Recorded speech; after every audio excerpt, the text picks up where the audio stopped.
ഫ്രാൻസിന്റെ തലസ്ഥാന നഗരം ഏതാണ്? പാരീസ്. രണ്ടാം ലോകമഹായുദ്ധം അവസാനിച്ചത് ഏത് വർഷമാണ്?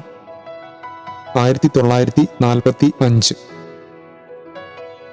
റെഡ് പ്ലാനറ്റ് എന്നറിയപ്പെടുന്ന ഗ്രഹം ഏത്?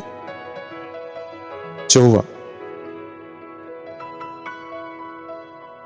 നമ്മുടെ സൗരയൂഥത്തിലെ ഏറ്റവും വലിയ ഗ്രഹം ഏതാണ്? വ്യാഴം.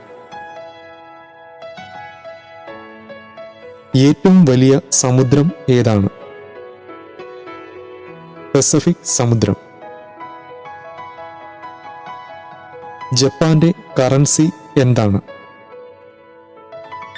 Japanese N. ആധുനിക ഭൗതിക ശാസ്ത്രത്തിന്റെ പിതാവ് എന്നറിയപ്പെടുന്നത് ആരാണ്? Albert Einstein.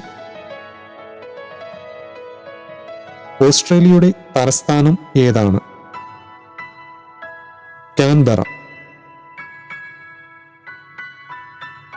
ടൈറ്റാനിക് മുങ്ങിയ വർഷം? 1912. മോണാലിസ വരച്ചത് ആരാണ്? Leonardo da Vinci.